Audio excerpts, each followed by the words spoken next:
city that he builds shall bear my name. The woman that he loves shall bear my child. So it shall be written. So it shall be done. As mean as Ramses is, and as hard-hearted as he is all through the movie, you still love him. That is Yule's personality. Here was a man who was bald. He had the courage and the security to be totally bald and yet be one of the sexiest men that women will today tell you, that is the sexiest man I've ever seen. I don't know if he knew how mysterious he was. All I know is that he was a mesmerizer. He could enchant people. He could dominate people. I'll tell you what I can do. I can kill the first man who so much as whispers a word about giving up. The very first man, so help me, I'll blow his head off. He was the king. You walked into his dressing room and immediately you had the aura that you were in the presence of a great star, a great performer, a great, solid, magnetic personality. It never stopped.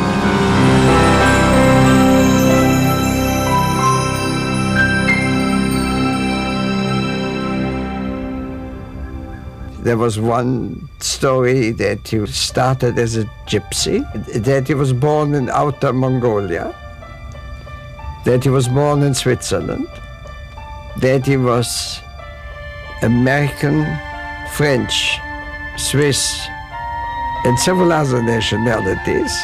The story I heard was that he was born on the island of Sakhalin, off of the island of Japan, and it was an island. He was born of a black Mongolian gypsy mother who died giving birth to him. His father was Japanese and Swiss, and he told you cuckoo, wild stories about being a Mongolian prince, a Mongolian this, a Tartar, all kinds of stuff. No one ever knew. He liked keeping some sort of mystery, and I think that each time he gave an interview, he gave a different version of his past and where he was born. He realized early in his career as an actor that interviewers were simply not going to get his complicated childhood story correct. So rather than deal with the errors that they introduced to his story, he employed the full powers of his imagination to create myths about himself. You know, when I think about Yule's past and all the different demons that drove him, I always found it interesting that as close as we were, we talked mostly about the present and mostly about the future.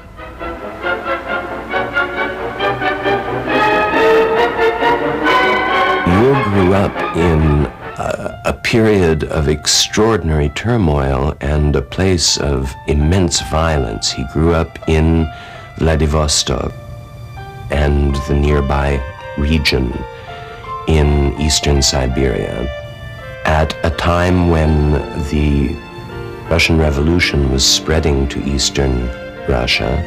Yule's father, Boris, left his mother, Marusia, when Yule was about 7 or 8 years old. And I think a defining moment in his life, according to Yule, was when he had looked forward for months to seeing his father Boris visit in Shanghai while the family was there. And he waited and waited and waited, and Boris never appeared. He never talked about his father much, and when he did, it wasn't with great tenderness. It was with quite a bit of rejection. When the family fled China for Paris in the 1930s, Paris was the center of the whole white Russian world. His family put him in a very strict and very famous and well-established school. He sort of left his family life and mother and sister to do their little, cozy life, and went off to make a living in different areas. And spent all the time that he could with the gypsy families who performed in a variety of Russian restaurants and clubs. And Yule had already come from the Orient with a 7-string gypsy guitar, which he already played, and the gypsies taught him many, many, many songs, which he remembered clearly and would often perform until the end of his life. And then at night he would play the guitar in these gypsy clubs.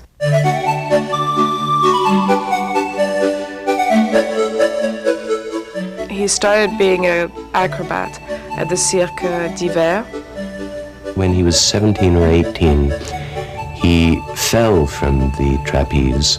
They said he would never walk again, but in fact, he was back in the circus a couple months later. Although unable to perform as an acrobat, he began performing as a clown. And it was when he was performing as a clown that he first met his great professor of acting, Michael Chekhov, who was the co-founder of the Moscow Arts Theater with Stanislavski, and with whom Yule traveled to America in 1941. Through his work with Michael Chekhov, he decided to give acting a chance. I don't know how much he really decided that he was going to be a star. Still speaking almost no English, very little English, that Yule began performing small roles in the Shakespearean productions, which played only in colleges and very small theaters. And at the same time, Yule would drive the truck that carried the costumes and sets from one town to another. Yule was 21, 22 years old.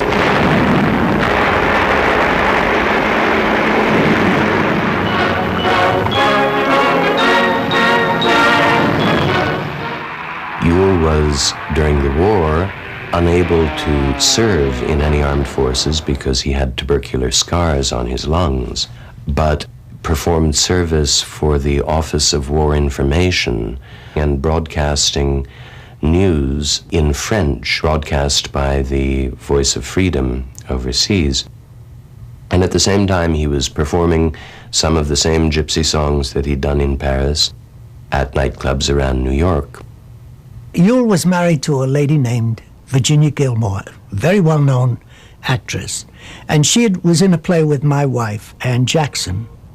And he had hair in those days. And at night, sometimes after the show, we'd all go out together, or go to their house, or they'd come to ours. And he would sit and sing wonderful Russian songs, gypsy songs, and play the guitar. My mother, who was already an established film star, not of immense proportions, but she had starred in Jean Renoir's first film in America, Swamp Water, and in a variety of other films, Tall, Dark and Handsome, Western Union, and she had starred in a couple plays on Broadway. She was a great beauty. She was everything that he liked in a woman. She was very feminine. She was an actress. She was involved in his environment and the environment that made him dream. He fell madly in love and knew how to do that quite well. And they soon had a son, which was something that he had hoped for and wished for. Somehow or other, having auditioned for parts as an actor, at the very beginning of regular television broadcasting in 1946-47, he landed a job directing television, some of the very first broadcasts. Well, when I first met Yule, I was an assistant director at CBS in New York, television. And I was working with Sidney Lumet, who had been Yule's assistant director. And Yule was a myth to me because Sidney kept telling me these great stories of what it was like to work with him in live TV. Yule always was a nonconformist. Yule always was his own man. Yule had been directing 2 and 3 dramatic shows a week. But CBS wasn't content with that, so they said, okay, you're going over on Sunday night and you're going to direct What's My Line.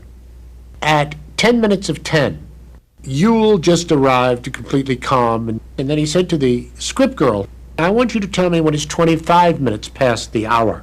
So he went on the air with the thing, and he directed camera 1 on the contestant, camera 2 on the panel, camera 3 on the narrator, and he was as bored as one could be doing that kind of thing. At 25 minutes past the hour, the girl said, it's 25 minutes past the hour, Mr. Brynner. And he said, fine. He said, we will do the credits now. And they said, but we have 4 minutes for the credits. He said, we don't do them yet. He said, we're doing them now. So he put all the credits on, and there was still about 3.5 minutes to go on the show. And he said, put my credit on the easel there. He said, all right, camera 1, he said, my credit. Camera 2, he said, go on the audience. He said to the stage manager, cue them to clap. Anyway, they had 3 minutes of applause with Yul Brynner directed.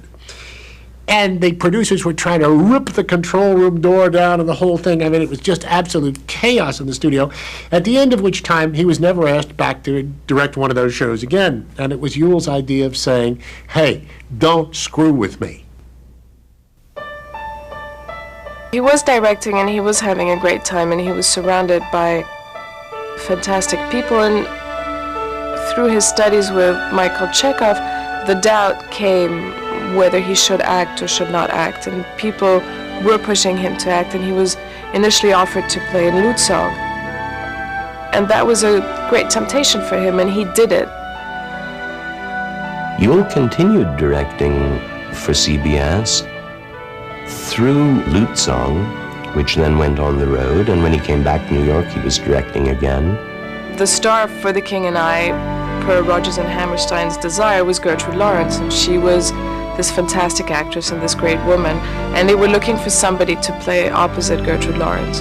And apparently my father came in for the audition with a guitar in his hand, walked onto the stage, sat down, and started playing the guitar and singing these gypsy songs in front of Rodgers and Hammerstein and a group of other people who just could not believe what they were seeing. Gertie Lawrence, who was, of course, the absolute star of that show when it opened. She was alone above the title. The King has only one complete song, really, participates in 2, but the score is virtually Mrs. Anna alone. But today, nobody remembers anything except Yul Brynner, the King of Siam. It was his friend Irene Sharaft who designed the costumes for The King and I, who said to him, shave your head, and the rest is history. Yule actually went on directing CBS shows for the first year or so that he was also performing 8 shows a week, starring on Broadway. The King and I was such a great boom. It was such an unexpected, huge success that it really propelled him to the forefront of the acting career. And I think it was more than anybody could possibly resist. You have been most ungrateful, Tony. What do you mean? He had done one film, better forgotten, called Port of New York in the 1940s. I'm not lying, Paul, I swear it. You're a bad risk, Tony. A very bad risk.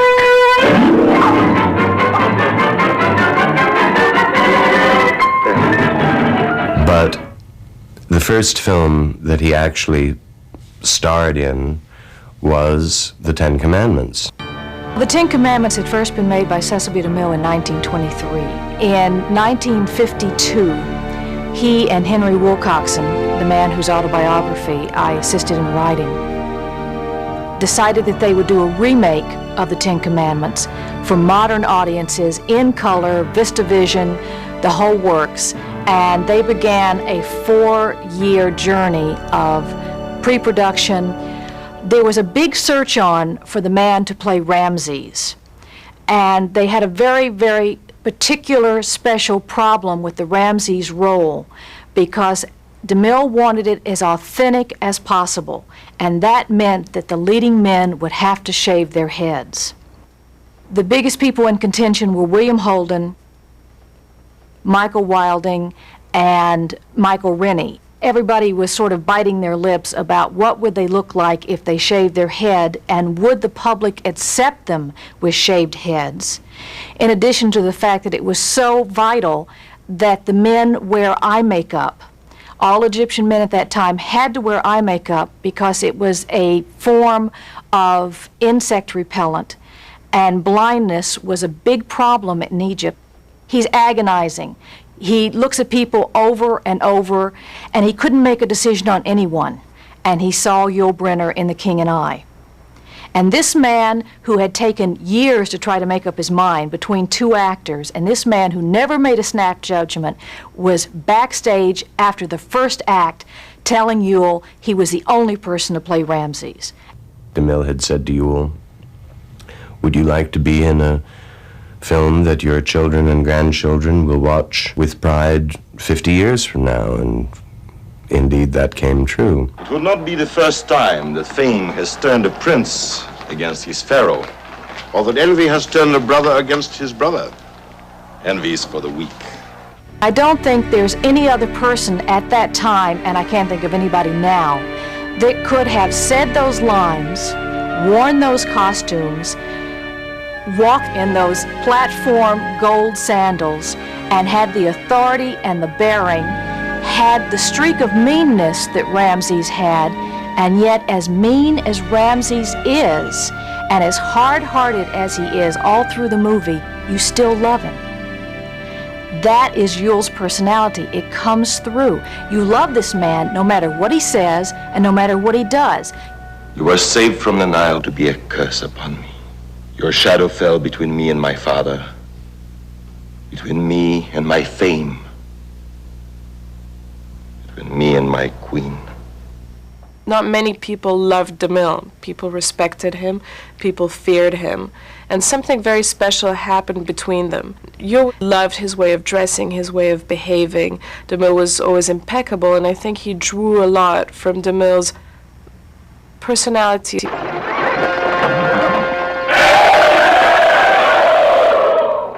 Remember your firstborn. Death to the slaves.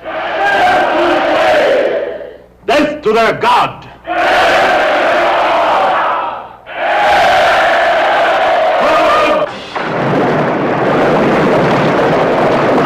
Yul Brynner was, one of the original mavericks in the entertainment business. He took no disrespect from anyone, no matter how powerful the head of the studio or how large the other star. And he had very, very little patience with studio heads, the suits, the executives who had no creative power or real creative interest. And he regarded them as parasites, and he fought them tooth and nail really throughout his film career. And frankly, I don't remember Walter Lang ever, our director, giving him a direction other than stand here because this is where your light is. I don't think you could tell Yul anything about that role that he hadn't thought of and chewed and digested and spit out. What was so very special about The King, as Yul created the role, was that he was an animal imbued with the soul of an angel. Yul was the king. In real life, on film, there was no real difference. I don't think actors ever felt cowed by him once they began to do scenes with him. Deborah Kerr was divine with him. She was Anna in her way, Anna Leonowens. She was, hello dear, always very English and on the mark there. My father was getting ready to film Anastasia, and he had, per contract, approval on the cast for the movie. And his first choice was Ingrid Bergman. Ingrid, per personal choices, as to leave her husband for another man and have a child with that other man, was really blacklisted in Hollywood. Yule fought very strongly to have her because he felt she was the right one to incarnate Anastasia. He did The Ten Commandments, The King and I, and Anastasia, all in a period of about 18 months. And all three films opened in 1956, giving him a meteoric rise to stardom. And he is one of the very few performers ever to have had 2 nominations as Best Actor for 2 separate films, The King and I and Anastasia, and took great delight in the fact that his co-star in Anastasia, Ingrid Bergman, won her 2nd Academy Award for that performance. It's the biggest night of the year in Hollywood as Oscar steps into the spotlight. But he, of course, won the Academy Award as Best Actor for The King and I. I hope they didn't make a mistake in giving this to me, because I'm not going to give it back for anything in the world.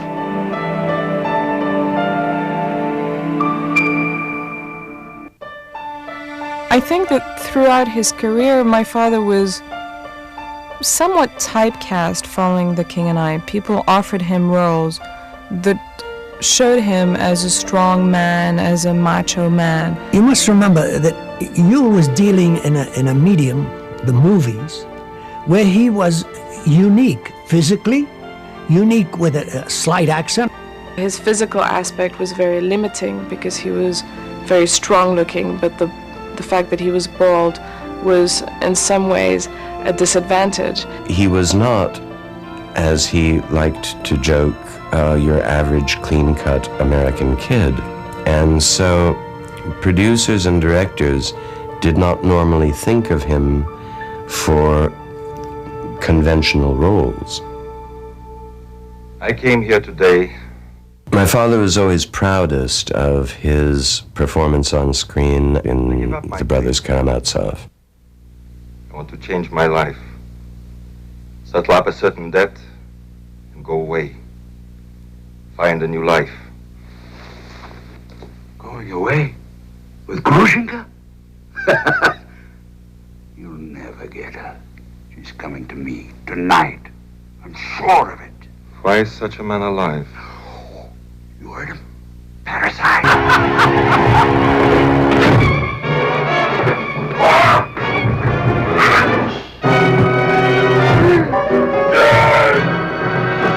Stop it, madman. You've killed him.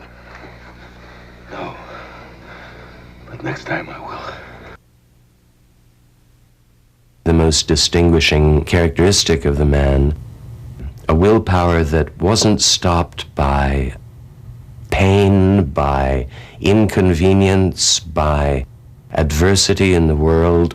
I got an extraordinary example of that when I was about 6 years old, when we had indeed gone to Darien to go water skiing for the one afternoon he had off, because he was doing 8 shows a week on Broadway.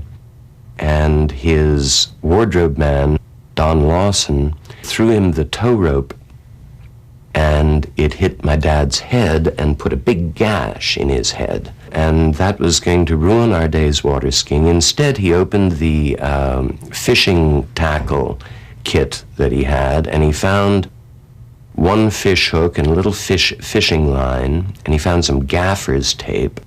So in just a moment or two, he, with the fish hook, put one stitch in the gash in his head, slapped a piece of gaffer's tape over it, jumped in the water, and went right on water skiing. Nobody ever bothered, as far as I can discern, to write roles for Yule. Now, in the old days, that used to happen. They'd say, let's do a vehicle for Clark Gable, or let's do a vehicle for Veronica Lake or Lana Turner, whomever. At the time that Yule came into movies, that no longer existed. No one was writing special screenplays for special people. And because of that, Yule's career was very, very limited. Well, casting Yul Brynner in films, always took a certain amount of creativity and trust on the part of the filmmakers involved, because Yule, with his incredibly strong physical appearance and his intellect that just shone in his eyes and his shaved, bald plate, brought Yul Brynner and the king to every part. The truth is that I don't think people would have accepted him in anything other than kingly roles. And in a funny way, he was hoisted by his own petard, too, because I don't know that he could play a scene where he had to be vulnerable, truly vulnerable. Yul didn't try to play away from type. He tried to play his strength. And if you look at his string of movies, the only ones that ever were not watchable were the ones where he put some silly hairpiece on, which he only did twice to my knowledge. There was a movie called Solomon and Sheba, which was an enormously expensive production being filmed in Madrid, and Tyrone Power, who originally had played Solomon, died, and Yule took over the role.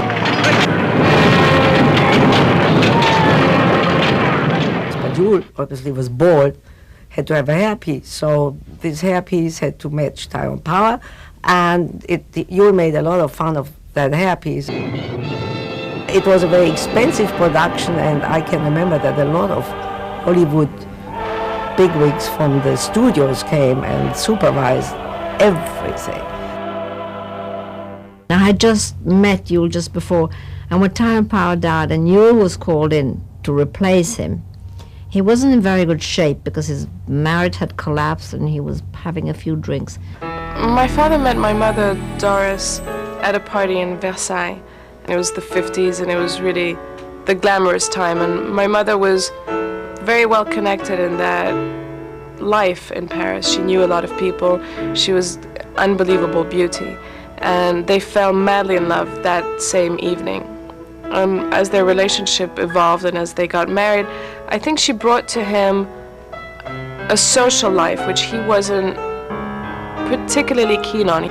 She was one of Europe's best-dressed women. She went to couturiers such as Valentino and Balenciaga, and she brought to him a whole sophistication and taste which he knew about instinctively but didn't really know about materially speaking. And he had this wonderful, this fantastic personality. He was strong, he was gregarious, he was sexy, he was good-looking, he was talented, he was reliable. He was marvelous. He was marvelous. He was at the prime of everything I think anybody can have. And had a wonderful 13-year-old son. And there he was, you know, this hunk of a fella with no hair. We got married in 1960 during the Magnificent Seven.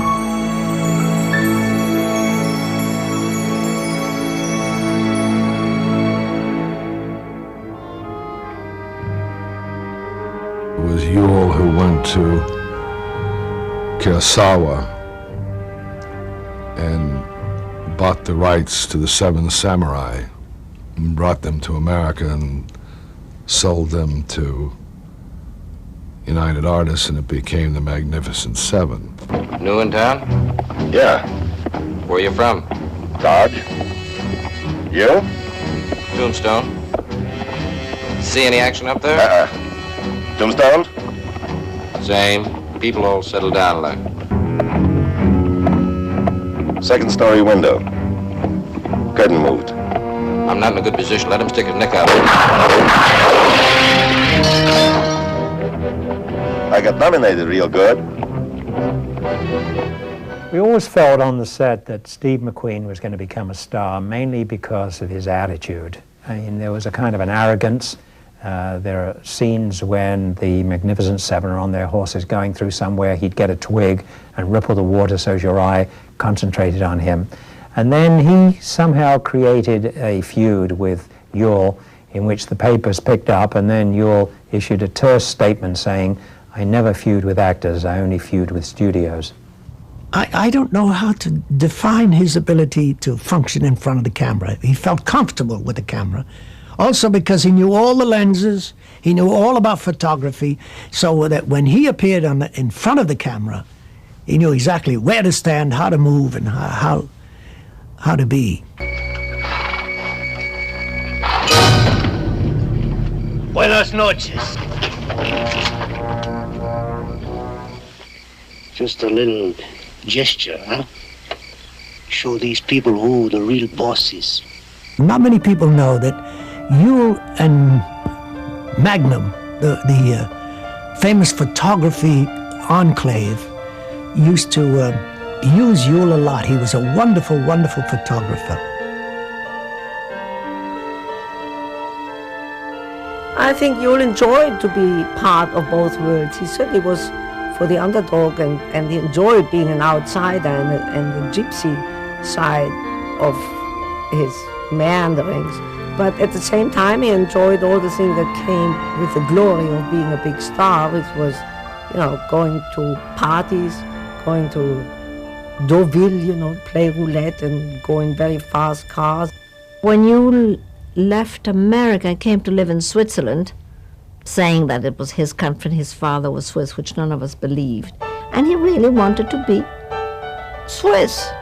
Victoria was born in Switzerland. We had a house on the lake with dogs and horses, and it was really a wonderful life, water skiing on the lake. He was totally unsportive person. He hated to walk, to do anything. He loved to water ski, and which he was beautiful at. He was really very, very, very good. And it was phenomenal what he could do physically. He was one of the most beautifully coordinated men I've ever known. And in his 60s, he could stand upside down, supporting himself by one hand, and do push-ups with his legs toward the ceiling. So I began a stamp collection, and Yule avidly participated in this stamp collection. And we began collecting United Nations refugee stamps.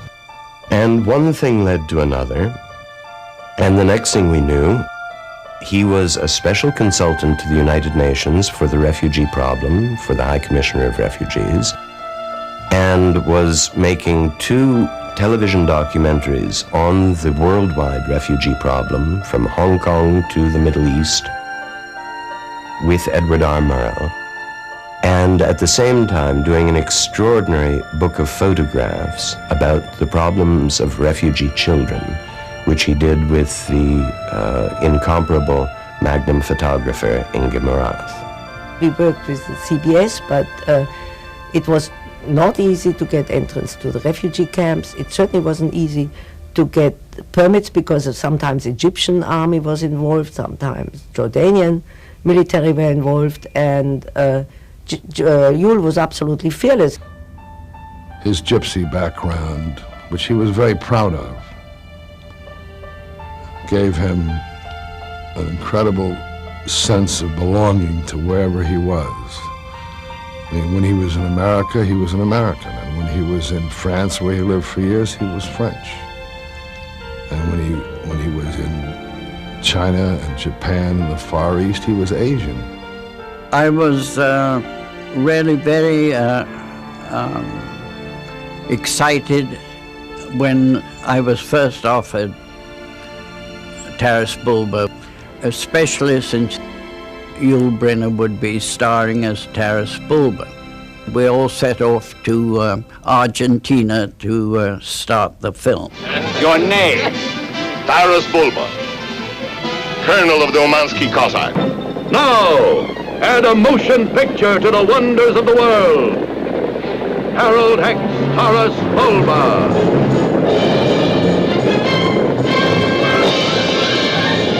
The story is a big melodrama between father and son during the Cossack period in Russia.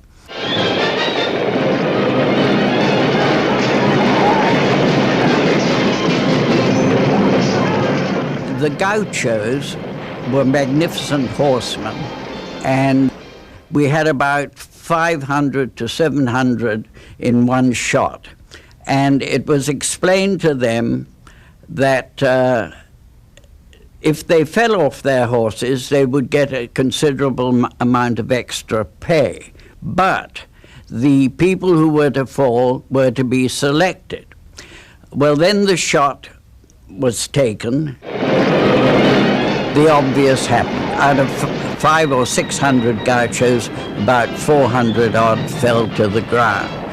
When that evening they tried to get their money, they were told that they didn't obey the instructions, which were that only the selected horsemen would fall. This upset the gauchos extremely, and they said they would strike.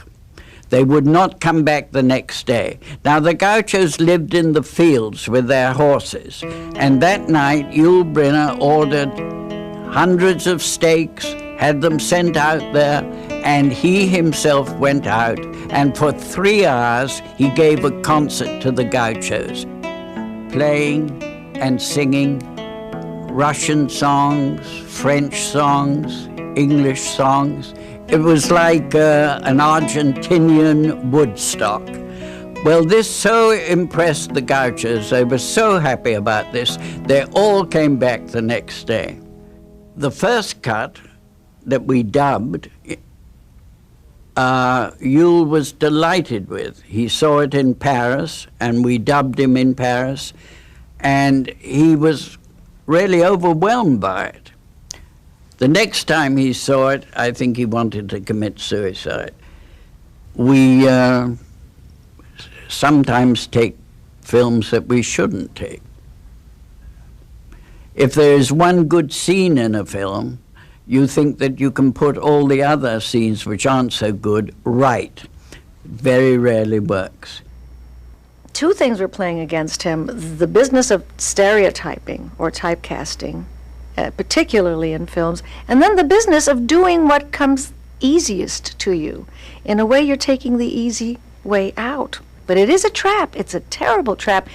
And it's a trap also because people love you so much in it, and you get such accolades and such adulation, such adoration for being that one character. That would make me suicidal. I would be terribly, terribly depressed. And who knows but that he wasn't. He smoked too much. He would smoke constantly, and he just never really, as far as I remember, made any effort to stop it. He enjoyed smoking, and he smoked. Smoking, I think, was a part of his life. It was something you did. It was something glamorous. It was something sexy. And he knew about excess, so he did it with excess. We were talking about how so many people put up these barriers and refuse to allow themselves to be ever involved with anybody or anything. And particularly in terms of loving a woman. And he said, all these people that say they don't want to be hurt. He said, for God's sake, he said, being hurt. He said, that reminds me, he said, of somebody who goes to the greatest restaurant in the world and has the greatest dinner they've ever had, and then is upset when the check comes. He said, being hurt is getting the check. The trouble with you and I was at a certain point, the love was still there, but we couldn't live with each other. We clashed. But I know that I want to believe that he loved me and I loved him, but we just couldn't live together. You didn't talk to me too much about his personal life, the background of his father and mother, but one knew that there was something that had hurt him in days gone by. Here was this man who was the king, who overpowered really everybody he came in contact with, and yet you'd see him sometimes sitting down, and a glisten of tears would come to his eyes, and he would be thinking deeply about something. I knew that Yul, with all his bombast, was also a very human person who had been hurt and had now succeeded in largely covering up those wounds.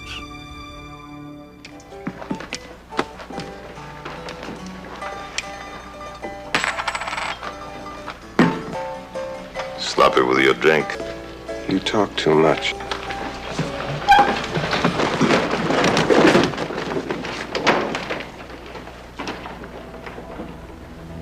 Your move.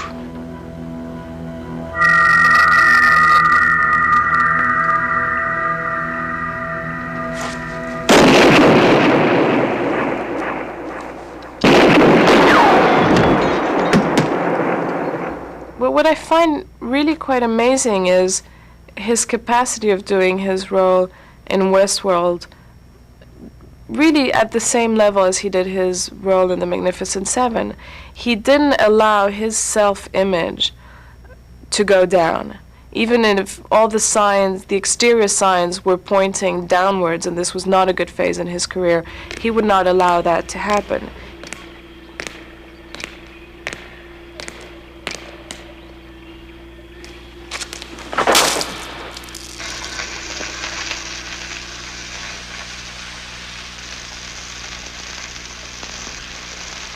The sort of two tent poles at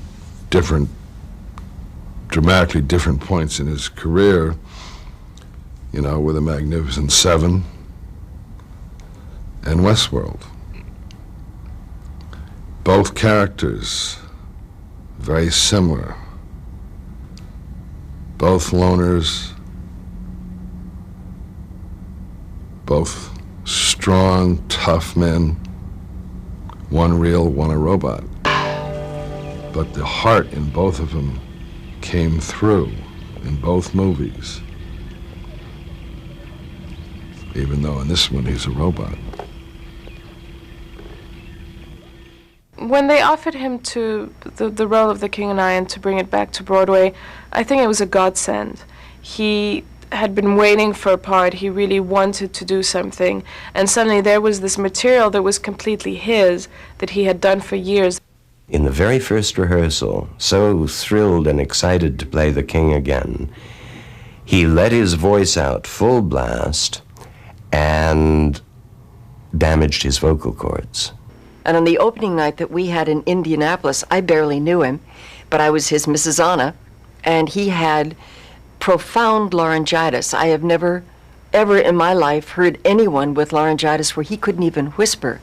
And so I proposed, having grown up backstage at The King and I and heard over 500 performances personally, that he would do the performance on stage and I would provide his voice from a seat beside the conductor in the orchestra pit with a microphone. And his son Rock went into the pit and read the lines for him, and he came on stage and gestured. And I told him, I said, all you have to do is go out in front of that audience, Mr. Brynner. They want to see you, and you are the king, and you will be the king for them. I went backstage to see him during the intermission, and we embraced, and Yule, still with no voice, whispered to me, "You must play the king older now, Rock. I'm older. You're playing him like the 30-year-old you are now, and I was then. But now it's an older king." He always would say about playing the king, when I played it with him in the 70s, that he had finally grown into the role, that he was too young when he played it in 1951, and he had to make up for the role. He suddenly didn't have to make up for it anymore. The second time, when we opened on Broadway, it was a resounding success. The critical response was overwhelming. We had standing room only audiences for 2 years at the Eurus Theater. Yule then went on to go to London when our show closed, and he was a great success in London at the Palladium. He then came back and he just couldn't give it up. It was the great joy of his life, and he did it until practically the day that he died. And people didn't know when we danced on stage that he actually danced Shall We Dance, did the polka with a limp. And so we both compensated for that limp that he had. He limped very badly off stage, but when he appeared on stage as the King of Siam, the king didn't limp, so he didn't limp. It's very difficult to say where the king ended and where Yul Brynner began, because he truly lived that role. And he loved the role of the king. In fact, this long list of supposedly producers' laments that were his demands that he had to have, that was published, I think, in Variety. One of his demands was that he be always supplied this year's automobile, a limousine, and it had to be the finest car in its line. And I asked him, I said, why did you require that of a producer? And he said, my darling, can you imagine the car that a producer might give me if I didn't make this specific demand? And he said, do you know how disappointed my audience would be, my fans standing in the street as I drive out, if I drove out in an old Ford Heap instead of a lovely big limousine which befitted the King of Siam. It was all a joke to him. I mean, it was all part of a role that he liked to play. He loved the fact that he was a star.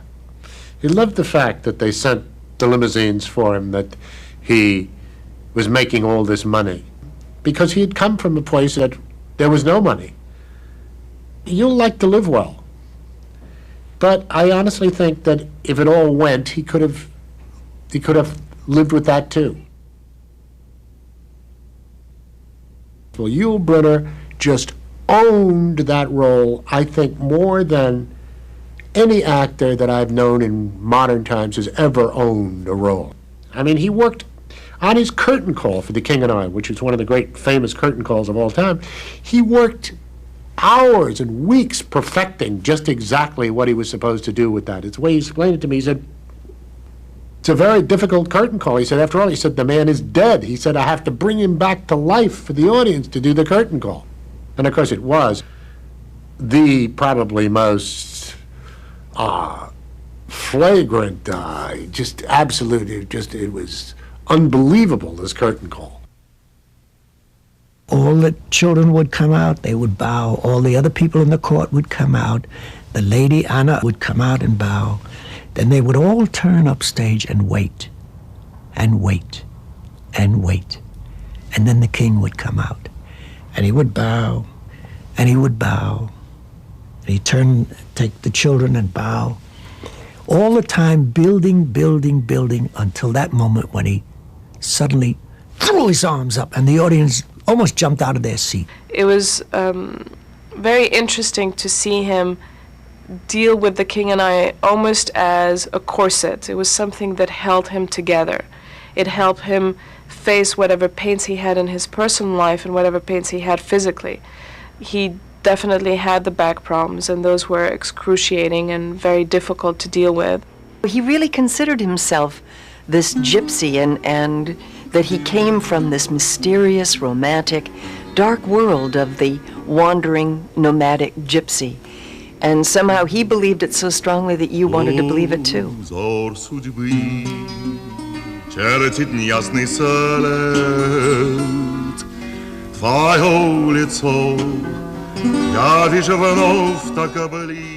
Through my young years, I recall mainly this big hand holding my little hand in his hand and reassuring about everything. In his coming in and out of my life, it was always magic, it was always mystery. And he had this amazing career, and he could solve everything, and he was bigger than the other men. It was sort of this magical moment whenever he'd show up in my existence. When in the 70s he married Jacqueline Thion-Lachaume, who was a wonderful French woman. They desperately wanted children and couldn't have any. And it was at the time where Vietnam was at its peak, and all these Vietnamese children were needing homes desperately. And he just thought it totally natural to take into our family 2 young Vietnamese infants, who are my little sisters, Mia and Melody. And they were a great joy to him. He always had a very strong connection with very young children. And we found ourselves in separations with different wives, and we were always there. And somewhat our point of rally was obviously him and our love to him. My little sisters had to face one divorce. I had to face 2 divorces, the one of my mother, and having barely gotten used to his 3rd wife, Jacqueline, another divorce. My brother saw 3 divorces.